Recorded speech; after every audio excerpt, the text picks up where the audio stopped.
Good afternoon, Wrestling Inc. Get up, get going. Welcome back to the Wrestling Inc. Daily. It's me, your managing editor of WrestlingInc.com, Nick Hausman, joined here as I am every Monday to get the week going right. I say that like it's a fact, but he wasn't here last Monday. Jimmy Corderas sat in instead, but he's here most Mondays. It's Michael Wiseman. Michael, welcome back to the Wrestling Inc. Daily. It's always good when you can trade up on a Monday, right? Get Jimmy Corderas in here. I mean, I have no reffing experience. I have opinions on being a ref, but let's just a little trade there, right? Yeah, you're still gonna call it down the middle on the show today. And well, maybe we'll see. Okay, all right. Well, it depends if I get distracted by something else. You never know what can happen in the World Wrestling Federation. That's true, and that's exactly where I guess we're at today. We're in Vince's world. We got a great show. We got a wide variety of news from the weekend to dive into here. Just a lot of stuff happened in the last 72 hours. Also, at the end of the show, we'll dive in the mailbag. We're going to look a little bit at the women's elimination chamber match. A lot of speculation about who that mystery sixth competitor could be. So we'll talk about that in the mailbag. Of course, we have the chat room open here wherever you're at, whatever platform you're on. Be like Leo. Hey. We have Michael Thomas Banshitz. Sir was. Did I miss Sir still is, I think, right? All right. Don't even know what that means. MCASP is here. Michael here. Let there be rock, not Jericho. Salute. Well, hey, we'll talk about Jericho in a little bit. But let's dive into some news you can use. News that'll leave a bruise to start the week off here. We're going to start with the Super Bowl. It was yesterday. The big thing was The Rock opened up the Super Bowl like it was WrestleMania. I mean, I knew that he had kind of been involved with helping to promote the game. I was very caught off guard seeing him do this. This surprised me. What was your reaction to this? Let's be clear. The big thing was the halftime show, which is phenomenal. I know we're going to get to that in just a minute, but man, that freaking halftime show blew my mind. Okay. It was cool to see The Rock come out there and kick this thing off just like he kicked off the debut of the XFL 25 years ago or 23 years ago or whatever it was. True. And it just shows here's what I liked about Nick.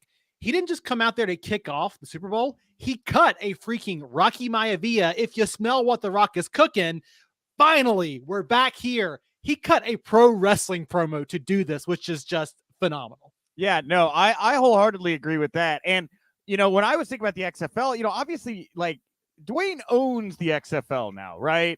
And starting next year, they're going to be going into training camps for the XFL right a little bit earlier than this time, about 10 months away from that, I think. So I wonder what my mind rolls like, what are the politics of this? What kind of game is he trying to play here by doing this? Is he going the opposite direction of Vince, where it's like, I don't see you as competition. We're not going to compete. I actually want us to all try to get along. Maybe the XFL can play around in those NFL waters if I get to play nice with everybody. I don't know. Well, I think you need a couple of things. Number one, it's obviously just The Rock is one of those few stars who is so larger than anything. Like, we don't have a ton of just huge bankable stars that supersede every form of entertainment like The Rock is nowadays. Back in the 90s, you had tons of guys like this that were just big, right? The Rock is one of those few stars. So either way, they wanted the biggest star in the world to kick this thing off. But to your point about NFL, XFL, what are we doing here, guys? The Rock has very much been a cozy friend with the NFL for quite some time, it seems. Listen, he did this show on HBO, Ballers, right, for 4 or 5 seasons, centered around the NFL and pulling back that onion and what happens behind the scenes, and let's start a whole new Super Bowl. So I think The Rock wants to be cozier with the NFL. Even if he's starting his own promotion, he kind of wants it to be a thing that is maybe the off-season NFL, if you will. Well, but he's already trying to do work with the CFL, the Canadian Football League, and so I just kind of wonder where he's trying to place the XFL in the grand scheme of things right now. I don't know. I don't know what the politics are of being in good with the NFL while launching your own football company, but I would imagine there was some backroom kind of dealings made for Rock to do this, and everybody had to know he was getting into the football game here in the not too distant future. Oh, sure. Yeah. Roger Goodell knows what's going on. Yeah, but exactly. And is the department that hires the pregame entertainment separate from the department that hires football operations or whatever? Who knows how all those things play out?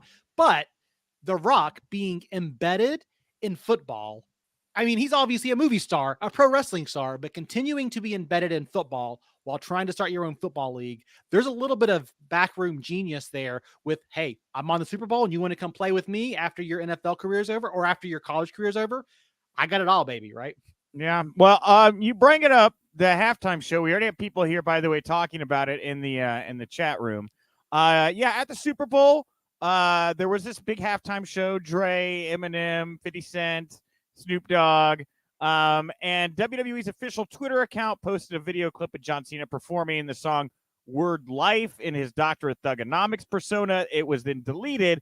And there's a lot of speculation about why, but some people saying that because, it could have come across as hip hop, black focused halftime show, and then John Cena, appropriating that culture for his WWE persona. Maybe, I don't know, somebody just hit the kill switch, it disappeared. I get it, whatever.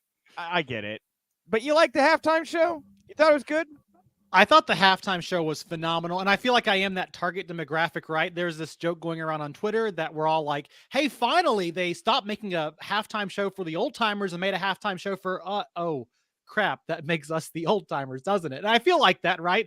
All these guys in their 50s out there performing, but it was an amazing celebration of music that I'm sure you grew up with it, Nick. I grew up with, was really just transcendental for the time, right? Yeah, and see, by the way, I forgot. Yes, Mary J. Blige obviously was also part of it. Thank you, 89, Yes. the brainchild. I didn't hate it. I didn't like it. It made me feel old. It made me feel really old. And that part I did not like. It was sanitized. I know those songs. Sure. I know every word of those songs. There was a lot of stuff that got dropped. That was like, all right, whatever. Very corporate, very cleaned up presentation of songs that at one point were rebellious. And I thought it just kind of, I don't know. I don't want to feel, I want new. I want somebody that is young and currently making music and hits and I liked The Weeknd last year. I know everybody didn't like The Weeknd. I thought The Weeknd slapped. I was like, this is cool and fun. This was, I don't know. This didn't do it for me. Okay, well, I'll play the other side of this. I love The Weeknd as well, right? I thought that was a great performance. I did appreciate that this was a celebration of hip hop, black culture from the 90s that really did break waves at the time. If you weren't around, you didn't realize that much in the same way the Attitude Era in the late 90s kind of broke new waves for pro wrestling. These guys did it for hip hop and rap in the early 90s and kind of reached the mainstream consumer in a different way. That John Cena thing, right? I understand why it got removed. John Cena's original shtick as Vanilla Ice was a comedy joke appropriation of all that stuff. And it was a very different time, not defending. It was a very different time. John Cena does have a passion for rap and rap music and hip hop, and he showed that later, but it was a little bit in bad taste. Look, we have this babyface white rapper that we're going to showcase in the middle of a celebration of black culture. Eminem can be out there, but John Cena, basically the wrestling version of Eminem, is not allowed to have his Doctor of Thugonomics out there. I'm sorry. This is not a controversy to me. Sure. This is nothing burger to me. Sure. Absolutely nothing to me. But the backgrounds are different for a guy like John Cena than Eminem, and the embeddedness in the culture for a guy like Eminem is a lot truer and a lot more authentic than it was in the way that John Cena went about that. That's I get it. You know what? I'm not going to. But it's a big non-controversy. It's not that big of a deal. It was not that big of a deal. It doesn't bug me. Yeah, this is maybe somebody at the Peacemaker PR firm that was like, hey. we got our own money on Cena right now. All right. Leo Pereira, Prince still the best halftime show ever, and hard to argue that. I loved the Prince one. That was great. Liked Aerosmith. Thought Aerosmith was great with Justin Timberlake. It was great. Anyway. You didn't like the pop down from 50 Cent. He just like came down from the rafters upside down. I was just like, man, I've heard all this. I've heard it unedited. I've felt the passion. It was just like so cleaned up for me. And like I saw Dre, he did a little presser beforehand. He's like, you know what can you expect from the halftime show? He's like, you can expect us to be professionals. And I was like, big ol' this guy did make billions of dollars from selling his hip hop headphone line to Apple. Okay. This guy is not the Dre from 1993 anymore. Can't talk about how you don't like the cops. That is going to get cut from the Super Bowl. They left it in there. I thought they left the cops line in and the Eminem Neal, which the Eminem Neal was also. The Eminem Neal was in there, yes, but no, the Popo line got cut. So anyway, just wasn't my cup of tea. I totally respect if everybody enjoyed it. It's art. Art is to be interpreted. So with that, let's look at the art of pro wrestling here as we get back into our wrestling run sheet. So on Sunday, Raw superstar Kevin Owens changed his Twitter profile picture to commemorate the 5-year anniversary of his memorable Festival of Friendship segment with Jericho on the February 13th, 2017 episode of Raw. Jericho responded, I haven't forgotten, Owens. You never know when you'll see me again. Bum, bum, bum. Now, is this nothing? Maybe. I do think it is interesting that neither Cody or Jericho have announced their re-up with AEW. I mean, Cody more so just is weirdly gone right now. Jericho's at least on TV through what would be past the 3-year mark, I believe. But at the same time, it would look, because his was in January, so we're halfway through February. So a couple weeks, maybe do a handshake deal to get through it. But his stable's coming to an end. The inner circle is imploding. You have Eddie Kingston out there interviews calling this guy a carny, just like Christian did to Don Callis just before that guy was off TV. So I do wonder, is there something maybe to Jericho seeing how Vince is willing to put up some money right now to maybe change the game a little bit? I don't know. Maybe. Maybe listen, bring these guys back together for next year's Super Bowl, right? That doesn't always have to be a musical act. Let's do a festival of friendship at the halftime of Super Bowl 56 or whatever it is. Sure. We're not going to see Kevin Owens on AEW, right? We know that because he recently signed his extension with WWE. Right. Chris Jericho, Kevin Owens, going back to that would be interesting. I wonder how much interest there would be from Vince in Chris Jericho at this moment, outside of the fact that, hey, we got one of AEW's guys.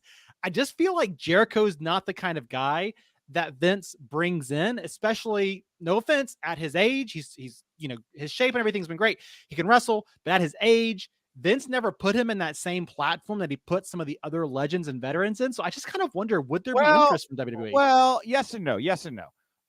Couple things. I mean, the guy made him the first undisputed world champion, right? I mean, it's not like Jericho was not given flowers at various points in the company and treated very well. And obviously, I'm fairly confident has a wonderful relationship with Vince McMahon from all things I've heard. Yep. I think if you're Vince, there's a couple reasons you bring Chris over. One, it's a blow, right? You take a little bit of that audience that maybe Chris grew over there. You have a chance to bring it back under a different, character to do one last run that culminates in a Hall of Fame induction here, maybe in a year or so, which is kind of the fitting way for Chris to kind of wrap up his career and everything. But if you're just trying to play mind games with your, opponent, Chris, it's obvious that Tony loves Chris and leans on Chris, and Chris has become, as he's described himself in interviews, like this Undertaker-like figure that goes around dispensing wisdom and advice and whatever. And, does taking that out of the equation, does taking somebody with that kind of experience and, savvy out, is that a key move? Is that a key offensive move against your opponent there by taking that piece off the board for him? Could be a little bit of I understand the business more. I can be one of the locker room leaders, right? Pass along not business secrets, but here's what I experienced in WWE and how they run, especially as AEW continues to grow. Chris was around during when WWF went public, right? He was around during the transition from network to network and seeing how they navigated all of those things. It could be interesting. He was around for the launch of the WWE network, right? Yeah. Well, it is a time right now that people are coming and going. The Observer saying Aramis, who you may never have heard of, he has apparently been signed to AEW, but that contract is apparently since run out. Now, the company had not planned to use him immediately. However, they wanted to have him locked up for the future. Due to the pandemic, things didn't end up working out, and the deal ended up expiring with Aramis and Tony Khan opting to not renew the contract because at the time he had no plans to use him. I've had the chance to call a lot of Aramis matches here in Chicago. He was the Lucha champion at Warrior Wrestling. He lost to Sam Adonis 2 shows ago now at this point. Huge, very, very, very, very skilled, talented luchador, very well connected and respected down in Mexico. I was wondering why he was only really working Warrior. Now I get it, because Warrior has a relationship with AEW where they can use AEW talents, and that's probably why that was allowed to happen, but he wasn't really working anywhere else. I would guess that there were plans to go do more in Mexico, probably with AAA, that did not come to fruition. Or who were they with? Were they with AAA or CMLL out of the gate? I don't know. I'd be guessing. I'd have to go back and look at who my original network of AEW. Maybe somebody can help me in the chat room here. But I would think that they had plans to use him when they were going to go do down more in Mexico, and that didn't manifest. Tony didn't really know how to book luchador, didn't want to book the luchadors the same way. That would just be my guess. And it was Daniel Price. You're saying, it was AAA. I had it right. So, Anyway, any thoughts on Aramis? No. No, I mean, I think for me, it's less about Aramis and more about the current contract situation. We talk about Jericho, his contract coming up, that initial round of talents who have signed 1 year, 2 year, 3 year deals. They're going to just start expiring, and some guys are just going to stop being on TV who we kind of thought were there for forever because it's AEW. But you can't have everybody on the roster. I know he's building out AEW Dark Elevation. He wants to sell this giant TV package one day. But yeah, I think we're going to see more stories like this coming up in the near future. Well, unsurprisingly, the Mattman podcast saying it's a fact, quote, fact, that people in WWE are still interested in Jade Cargill, especially now that they've gotten to see what she can do on TV. Of course, Jade is talking about how it didn't work out with WWE. Didn't really seem to dig the vibe is more the impression I got. Because it's not about money for her, it would seem, so much. It's more about just being happy and wanting to pursue this. So there's interest. She's not going anywhere, man. Why? No, absolutely not. She's got the look. I mean, she has the look, right? She's currently being coached by Daniel Bryan. Like, there's all these kind of pieces that line up that when her deal with AEW is done, whenever that might be, I can absolutely see why WWE would be interested in her. But yeah. Why would she jump? Yeah, there's no reason right now. She's being very well taken care of and protected. And Tony Khan is like made her like a statement piece, right? Like when people talk about the women's division, Britt used to be the one thing he kind of had to hide behind, right? Mm-hmm. Now he has two things. And Britt is doing less, I've noticed, with Jade around right now. I don't know if that's a conscious decision or not right now. I mean, she occupied all of the space in that women's division, and it's a testament to her talent. Britt is just that good, right? But I think it's a smart move, focusing more on this TBS title, right? Focusing a little bit more on this new talent, new star. He had been hearing the complaints for a while. This division needs some depth. He's giving it with the second title. I still think there's a lot of work to be done here. We talk about Jade. I don't think she's going anywhere, right? But if she were to leave, would it be because you got a ton of great talent you can go work with just across the way there in Connecticut? Either way, I think Tony focusing on Jade gives that division a little bit more depth. He's just got some more work to do behind Jade and elevating everybody else around her, right? Yeah, well, you can't do it one at a time forever. You're going to run out of time at a certain point. No, I agree with that. And it was interesting to me I watched Rampage from Friday this morning and watching Thunder Rosa come back and attack Britt Baker and kind of running that program back. Like that's kind of where we're at now, right? Like the snake is now eating its tail. Like the snake needs to get bigger, right? So that it is not ingesting itself. So anyway, ho-hum. So over on the WWE side of their women's division, the Observer saying that WWE's offered a contract to former ROH Women's World Champion Roxy, who took part in another recent WWE tryout camp, her second, and this time she was offered a contract. Huge talent, great talent, very happy for Roxy. She's going to be a great fit there, and I'm sure they'll actually use her. Well, that's what I hope, right? Because you look at what's happening right now with that women's division, and it's been a little bit light with new talent. You go back to the Four Horsewomen and what they were able to do and develop around that for a few years. And it's felt like the transition from NXT to main roster has not been quite as successful in recent years. Right. So Roxy is a good talent. I think she's a great get, especially even if she's just on NXT 2.0. But they've got to work on that pipeline a little bit, because how do you let a talent like Ember Moon go when she was adding? So a lot of talent in there you can name off there, but that's my only concern. Ruby Soho, right? Same deal. Yeah. And the thing about Roxy is she's just so young. I don't even think she's 21 yet. I think she's like 20 or something like that. Trained by Booker T, television experience. I mean, hasn't really had a whole lot of time on the indies to develop habits or anything, right? Sure, so when ROH closed, I think you can actually just go back and find the episode. I was like, the only person here that has any chance, in my opinion, of getting picked up by WWE is Roxy. So none of this surprises me. There was nobody else there, I thought, for WWE. Not their types. Well, especially as they're moving more into, we want to create our own talent pipeline that's not from the indies, right? They're going to be a lot choosier nowadays.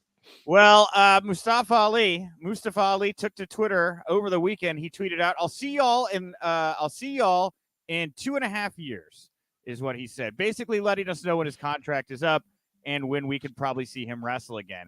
Talk about disgruntled, man. This is next level. I mean, it's gotten bad in WWE, but this is getting pretty bad. And every time he tweets this stuff now, I see more and more people that are like, take him to court, man. Why are you dealing with this? You're an independent contractor. I agree, man. If this guy wants out, if he feels like he was offended or treated poorly or whatever it is, unless he just wants to cash them bills for 2.5 years and not have to work, which maybe he does. I don't know. I'd go for it, man. Get out, go do your thing. He'd be huge over in AEW now. They'd love him over at AEW.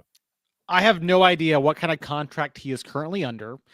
So who knows what he's making, what his downside guarantee is. I know that's different now than it was 20 years ago, but who knows what his salary will say is at this point. Sure. So maybe he's making good. It does not seem like he wants to just make good though. And to me, that's the thing. Back in the day, whenever Turner went out of, or WCW went out of business and all those Turner contracts were around, these guys, 6 months, 1 year, 2 year contracts were under big freaking money deals, but they were also already superstars that a guy like Goldberg being out of action for a year, he's going to come right back. People are going to remember him. This guy is a talent, right? Mustafa Ali, huge talent, but he's not a superstar in that same way where he's on the bench for 2.5 years. He's going to have to earn back that salt a little bit coming back into it. He can be spotlighted the right way, but it's not going to feel the same as if he left right now and made that huge splash in a place like AEW. So I'm with you, man. Do something. Get out of that. Whatever you're going to do. Yeah, I agree. And these independent contractor contracts, while they're very one-sided for the employer, and just having gone just a whole rabbit hole I went down last year looking into the unionization efforts, and like, an independent contractor is just a couple words that are on a piece of paper. There are actual rules that define what an employee is in the eyes of the federal government, and you can challenge that. You can absolutely challenge that, 100%. And so I don't know how much they're paying him. I don't know if he's just happy with that, but I feel like there is a case that is worthy of having there if he wanted to make it. And I think it's worth pointing out to everybody, like, this is not just about making money. I know for some of us, like, man, I'd love to stay at home and get paid to do nothing, which would be phenomenal, right? But this guy has a career that he is trying to continue to pursue. He's 35 years old. He's got quite a long shelf life ahead of him still in this business. Sitting at home, I'm not saying this will happen. I imagine what will end up happening is we're going to do this for 6 months and he'll be in the fall round of budget cuts or next spring, right? I don't think they're going to keep him forever. But if they do, 2.5 years to be out of your craft, he'll still practice and all that stuff, but he's not going to be on TV. He's not going to be in front of the crowds the same way. That's a long time to be out of your profession and then be expected to come right back into it and pick up where you left off at 37, 38 years old. That's a tough thing. It's kind of shortening his career if he just sits at home for 2.5 years. Oh, it significantly shortens his career because he's not a spring chicken or anything. I mean, he's going to be looking 40 in the face, I think, in 2.5 years, if not already. But, there's an old Carney promoter saying, I mean, real Carney, that about, like, if you hate somebody, you don't fire them, you bleed them out. You make their life miserable. You literally try to own them and manipulate them and break them. And I feel like you have King Carney, Vince McMahon, very, very upset with a young talent that is not playing by the rules and doing things the right way. And for that reason, I do think they'll keep him under contract. I think they're going to try to make this guy's life miserable. I think they're going to try to break him over the next 2.5 years. But if you want to go to court, fine, let's go to court. We're going to make this the most expensive court case of your entire effing life, right? You want to go to Twitter? Fine. We'll find ways to fine you or take your wages away in one way or another. I mean, it's just going to be a mess, man. It's awful. It's terrible. And I agree with Mark Smith here in the chat room. I think they're worried about what he'll say if he leaves. Like, yeah, at this point, he still has whatever this idea of his new character is going to be, right? Did not sound like it was really hip with the time, though. All right. Well, a couple Vince McMahon things here before we get to the mailbag. First, Fightful saying that Vince is adamant that Kofi Kingston and Big E are not to be billed as the New Day. Instead, they are to be called Big E and Kofi Kingston, which is how they were announced for Big E's first week back on SmackDown. There was apparently some miscommunication, though, over the edict, because on YouTube and internal list, they were listed as the New Day. However, the following week, that had all been changed. WWE now billing them by their names, not as the group, the New Day. Well, what, dude? Why? What? It says the New Day on the screen as they're coming out, This is wild to me because they made this big deal about Big E going to Raw. He was no longer, they said their goodbyes. The final time the New Day was going to be together. And then they kept Xavier Woods and Kofi Kingston as the New Day while Big E went into his own thing. And so here we are 6 months later, they're all back together. It's the problem with their hotshot booking and Vince McMahon do things off the hip here. It's not playing out very well. And what I don't understand is if you're a money mind like Vince McMahon is, the businessman, the New Day sells merch. It is one of the most recognizable brands that WWE has. Why would you not capitalize it, even if it's only 2 of the members right now? Well, I mean, PW Insider saying Vince does not believe there's anything wrong with the current WWE product. And so when you're walking around and your clothes made of the finest gold, right? And everybody sees that you're just completely buck ass naked, then you never have anything to worry about. You are wearing the finest of linens, right? You got Pritchard back there. Good job, Vince. We're really doing it, right? Vince, you look awesome. What is that made of? Oh, I can't even feel it when I touch it. Ooh.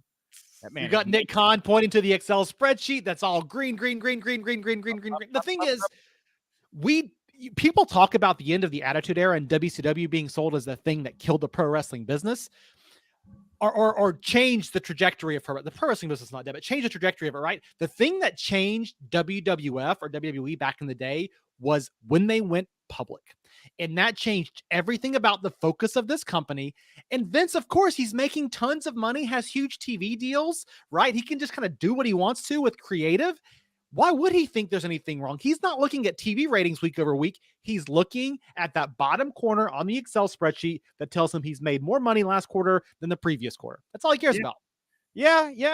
That's definitely right. It's a soulless, savage capitalist environment. It sounds like largely. Man, it makes me sad to say that. Well, finally here, as we're talking about the product, the Observer saying that WWE is going to edit the contract signing that's going to take place on this week's SmackDown. Now, footage, this, by the way, between Ronda and Charlotte, footage emerged. It was filmed from the arena of Ronda and Charlotte in an awkward-looking exchange. Ronda was set to slam the Queen onto the table, but Flair resisted, kind of slammed her head. Like, imagine going, like, you're going to slam your head to the table, but then, like, your hand's hit and your head's, like, a foot away. And then she still fell over. So it didn't look good. I watched the video. I don't know if you watched the video, Michael. Yeah, I watched the video. Yeah, you saw it. You did know. not look good. Yeah. No, we're making movies, pal. We can just edit it in post-production, right? Let's just toss some CG in there, cut that clip out. We'll be on our way. The problem is pro wrestling is a live event, sport, entertainment, all of that jazz, right? Ronda Rousey is not doing this and has not been doing this week, and testament to her coming back from her pregnancy so quickly and getting out there. But this is not the first time in her few weeks back that there have been issues with what she's done in front of a live audience. So I don't know. I just have a little bit of concern about putting the entire faith of our WrestleMania card in her hands right now.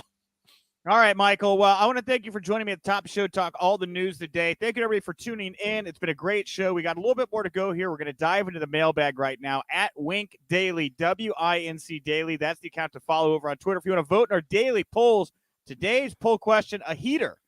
Who do you think is going to be the mystery sixth entrant in the women's elimination chamber match? Is it going to be Bayley, Asuka, Alexa Bliss, or somebody else? About 200 votes here. 37.6 think it'll be Bayley. 37 think it'll be Asuka, 21.8 Alexa Bliss, and then 3.6 for pretty much everybody else. So nearly a dead heat here between Bayley and Asuka. I think it's going to be Asuka. I think that's the kind of pop the fans will be really into. Unless you're bringing Bayley back as a babyface, which could be the case. Fans pop when a babyface returns, and Asuka, people love her, right? She would be the right fit for this. I think she has a good dynamic to the match as well. Yeah, I'm all for Bayley. I think Bayley would be a great addition here. Alexa Bliss would be interesting. What if it was the Bellas on each other's shoulders wearing a giant trench coat, right? That'd be kind of interesting. We're just one wrestler who we are an adult. Yeah, exactly. Think about it, people. That's the kind of stuff we don't get to see anymore. No, I think this, you know what? If anything, this really just solidified why I ran the poll, which is I really wanted to kind of vet out if there was anybody outside these three women that anybody thought it possibly could be. I see Daniel Price here, Lacey Evans, right? Sean Williams, Melina, she deserves it. Dino Garofalo here over on Twitter, another one for Lacey Evans. So a couple for Lacey. Melina would be great. I think unlikely. Just put it out there. So maybe Trish Stratus. I like the Lacey Evans call. That's a good one. Yeah. I think she's about ready to come back. I mean, but you think about that. Bliss, Asuka, Bayley. Like there's some real, gunners in the wings right now that could really spice up the WWE women's division at the moment. Well, and I think you look at this Elimination Chamber match as it stands today, and a lot of these women have not been to that same. Lacey Evans is one of those women, they managed to find a good storyline for her and get the audience behind her in a way that she got elevated pretty quickly, right? I think this women's match, I know you got Bianca Belair out there, but it needs somebody of a big star caliber to make this match feel elevated. That's what it's missing right now.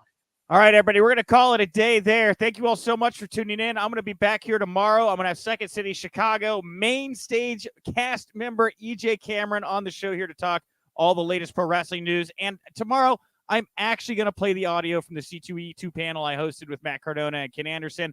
I was going to run it today, but I forgot. And then it was too late. So we're going to do it tomorrow. And I got another big interview I'm doing tomorrow that will roll out this week. So come on back. We got a lot of great audio to drop into your ear holes this week. If you like the daily, support us on whatever podcast platform you're listening to us on. 5-star ratings, nice comments, always appreciated. SportWrestlingInc.com. And of course, come back here tonight after Raw for the Wrestling Inc. podcast. It's a lot like this, only at night.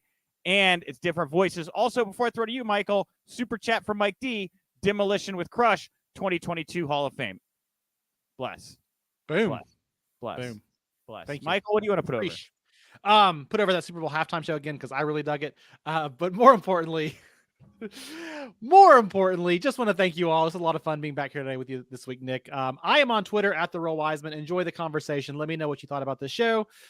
Give me a shout out on there. I'd appreciate it. Super Bowl halftime. All the fun and safeness of a middle school dance. It's the song the parents know, but they're very watered down for the children. Come into the club. All right. Anyway, I am at Nick_Hausman. Thank you all so much for tuning in. I'll talk to you tomorrow. And remember, if you winked,